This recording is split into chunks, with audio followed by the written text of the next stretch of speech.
he broken this ceasefire. He killed our people, and he didn't exchange prisoners. We signed the exchange of prisoners, but he didn't do it. What kind of diplomacy, JD, you are speaking about? What do you mean?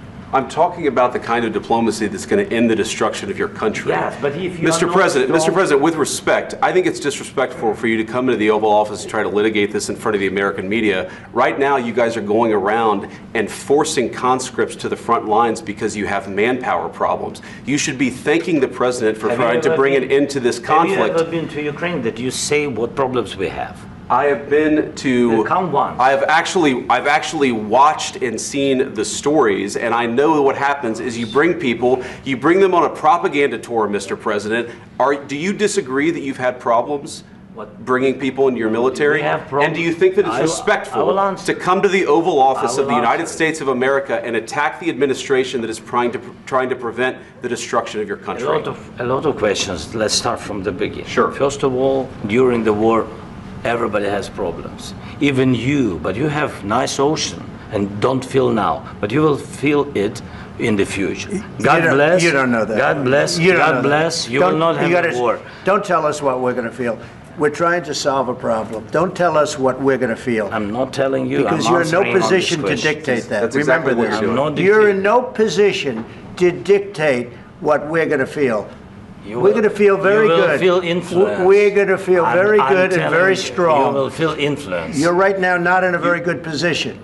You've allowed yourself to be in a very bad position, and he happens to be right about it. From the very beginning of the war. You're not in a good position. You don't have the cards right now.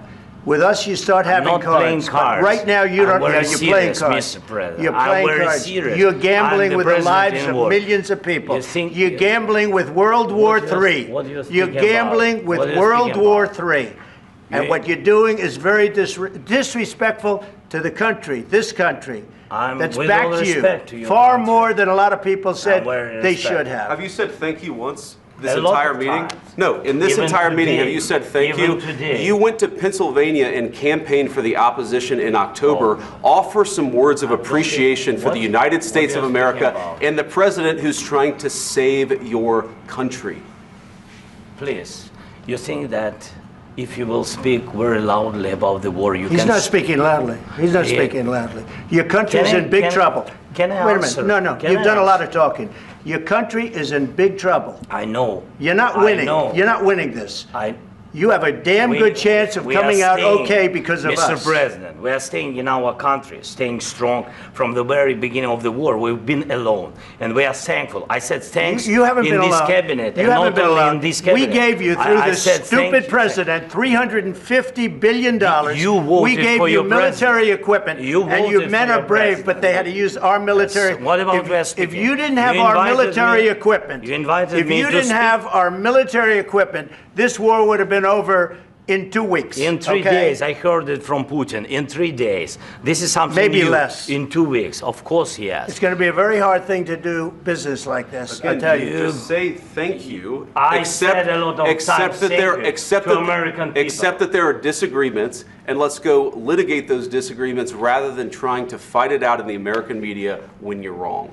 We know that you're wrong. But you see, I think it's good for the American people to see what's going on. I understand, sir. I think it's very important. That's why I kept this going so long. You have to be thankful. You don't have the cards. You're buried there. Your people are dying. You're running low on soldiers. Listen, you're running low on soldiers. It would be a damn good thing. And then you tell us, I don't want a ceasefire. I don't want a ceasefire. I want to go and I want this. Look. If you could get a ceasefire right now, I tell you, you take it so the bullets stop flying and your men stop getting killed. Of course, we want to stop the war. But you're saying you don't want a ceasefire. But I said to you, I want a ceasefire. With guarantees. Because you'll get a ceasefire faster than an agreement. Ask our people about ceasefire, what they think. That wasn't with me. That wasn't with me. That was with a guy named Biden, who was not a smart person. That was with Obama. It was your president. Excuse me. That was with Obama, who gave you sheets, and I gave you javelins. Yes. I gave you the javelins to take out all those tanks. Obama gave you sheets. In fact, the statement is Obama gave sheets and Trump gave javelins. You got to be more thankful, because let me tell you, you don't have the cards. With us, you have the cards.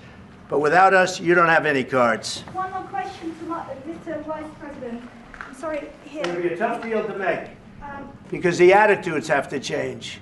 What if Russia breaks ceasefire? What if Russia breaks peace talks? What do you do then? I understand that it's a heated conversation right now. What are you saying? She's asking, what if Russia breaks the ceasefire? What if anything? What if a bomb drops on your head right now? Okay? What if they broke it? I don't know. They broke it with Biden because Biden, they didn't respect him. They didn't respect Obama. They respect me.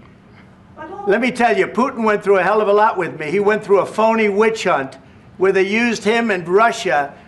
Russia. You ever hear of that deal? That was a phony Hunter Biden, Joe Biden scam. Hillary Clinton, Shifty Adam Schiff. It was a Democrat scam. And he had to go through that. And he did go through it. We didn't end up in a war. And he went through it. He was accused of all that stuff. He had nothing to do with it. It came out of Hunter Biden's bathroom. It came out of Hunter Biden's bedroom. It was disgusting. And then they said, oh, the laptop from hell was made by Russia. The 51 agents. The whole thing was a scam. And he had to put up with that. He was being accused of all that stuff. All I can say is this. He might have broken deals with Obama and Bush, and he might have broken them with Biden. He did, maybe. Maybe he didn't. I don't know what happened. But he didn't break them with me. He wants to make a deal. I don't know if you can make a deal. The problem is, I've empowered you to be a tough guy. And I don't think you'd be a tough guy without the United States. And your people are very brave. But you're either going to make a deal or we're out. And if we're out, you'll fight it out. I don't think it's going to be pretty, but you'll fight it out.